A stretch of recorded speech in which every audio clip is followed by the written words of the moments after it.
فرماتا ہے وہ اللہ ہے جس نے اپنے رسول کو دین حق کے ساتھ بھیجا ہے، دین حق اور ہدایت کے ساتھ بھیجا ہے۔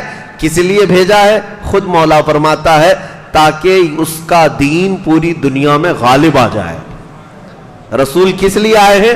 پوری دنیا میں دین کو غالب کرنے کے لیے آئے ہیں۔ اب یہاں پر رک کر کے میں تاریخ میں پھر واپس جاؤں گا۔ آج کی سچویشن کے اعتبار سے آپ کو کہوں گا اب تک اس آیت پر پورا عمل نہیں ہو سکا۔ پوری دنیا میں دین غالب آنا ہے۔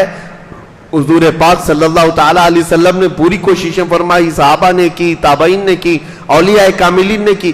یہ سلسلہ تبلیغ کا چلتا آ رہا ہے اور اسلام کا غلبہ ہونا ہے۔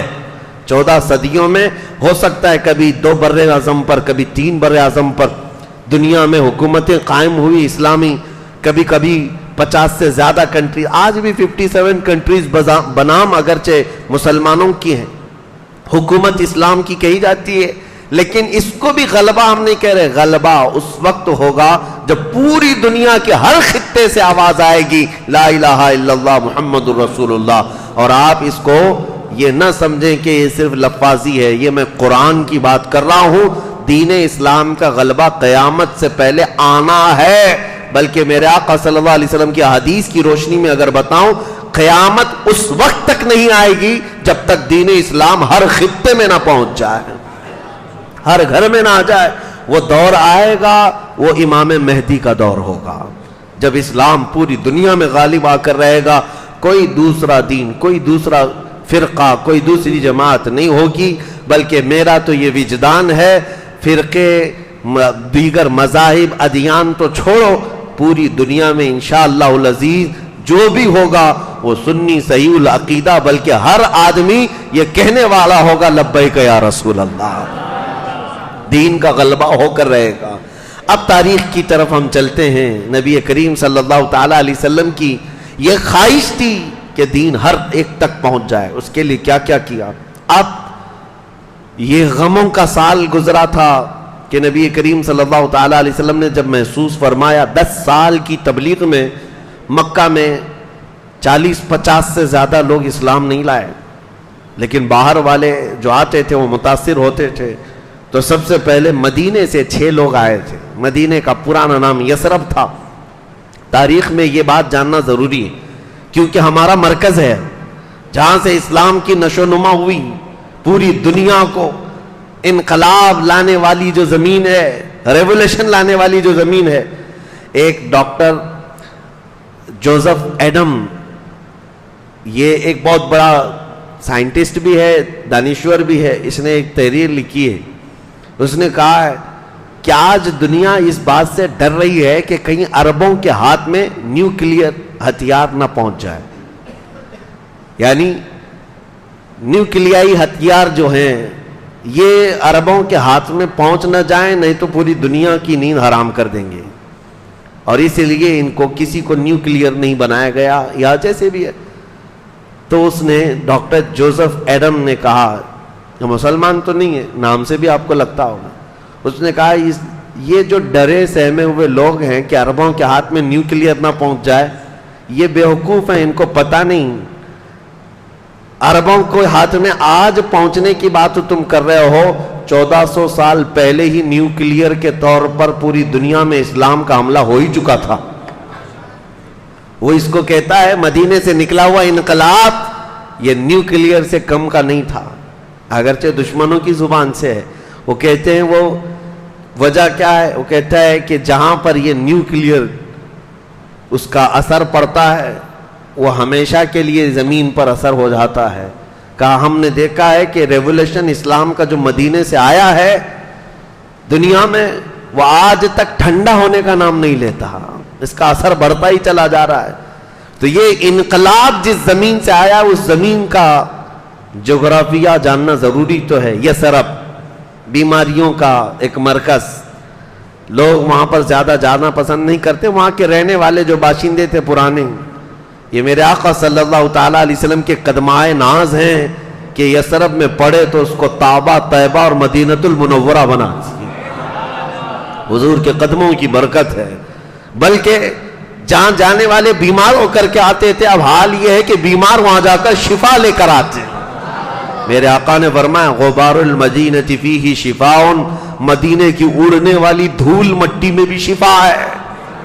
ہاں، مدینے سے جو صحابہ گھوڑ سواری کرتے یا گھوڑے پر دوڑ کر کے نکلتے، تو گھوڑے جب دوڑتے تھے تو ٹاپ کے نیچے سے دھول اڑتی تھی، اور دھول جو چہروں پر آتی، فرمایا گیا کہ وہ دھول کو صاف نہ کرو۔ دنیا میں کہیں پر بھی جائیں تو دھول مٹی اپنے چہرے سے ہم پوچھتے ہیں، مدینے کی مٹی کے لکھا گا مت صاف کرو، اس لیے کہ وہ تمہارے جسموں کی دوا بھی ہے، شفا بھی ہے، شفا ہے۔ وادی بطحان آج بھی وہ علاقہ ہے جہاں خاک شفا جس کو مشہور کا سارے لوگوں میں مشہور ہے، ایک مٹی مدینے کی وادی بطحان، وہاں کے لوگوں کے جسموں میں کھجلی تھی، تو انہوں نے عرض کیا تھا حضور صلی اللہ تعالیٰ علیہ وسلم سے، حضور نے فرمایا تھا یہاں کی مٹی لے کر جسموں میں لگا لو، انہوں نے لگایا، زندگی بھر کے لیے ان کو شفا مل گئی۔ آج تک وہاں سے جو تبرکات کے قائل ہیں وہ تمام اہل عقیدت، اہل محبت اس مٹی کو عقیدت سے اٹھا لاتے ہیں۔ ہمارا تو یہ ماننا ہے کہ وہ ایک خاص علاقہ ہے جہاں سے مٹی لاتے ہیں لوگ، لیکن ہم تو یہ مانتے ہیں کہ حضور کا پورا مدینہ دارالشفا ہے، پورا مدینہ دارالشفا ہے۔ اب رہی بات وہ دوسرے لوگوں کی، ان کو کیا ہے، اللہ ہدایت عطا فرمائے، یہ دلیلیں ڈھونڈتے رہ جائیں گے کہ یہ کہاں ہے وہ کہاں ہے۔ ان ظالموں کو ابھی دلیلوں میں الجھنے کی ہی اللہ تبارک و تعالیٰ نے کیسی زندگی دی ہے ان کو کہ یہ مندروں کو دیکھنے کے لیے عرب سے یہاں آ رہے ہیں، اور پھر ہمارے مدینے میں اٹھانے والی مٹی پر اعتراض کرتے ہیں کہ تم لوگ تو قبر پجوے ہو، شرک کرتے ہو، بدعت کرتے ہو۔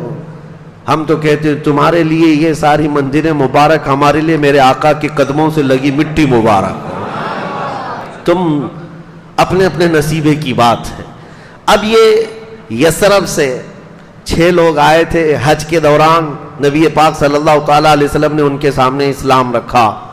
مدینے کے والوں کی ایک اور طبیعت میں بتا دوں کہ پورے عرب آپ گھوم کر کے دیکھ لیں، 14 صدیاں گزر گئی، آج بھی جدہ میں جاؤ، ریاض میں جاؤ، طائف میں جاؤ، دمام میں جاؤ، کہیں پر بھی مکہ میں جاؤ، لوگوں سے بات چیت، ہمارے سب جگہ کے لوگوں سے بات چیت ہے، لیکن سب عرب کے لوگ خود بھی کہیں گے اہل المدینہ ارق قلوبا، سارے عرب یہ کہتے ہیں مدینے کے لوگ بہت نرم دل ہوتے ہیں، آج بات کرنے میں بھی ان کے ہاں بڑی متانت ہے، سنجیدگی ہے، وہ اجنبی لوگوں سے بھی چھیڑ چھاڑ نہیں کرتے۔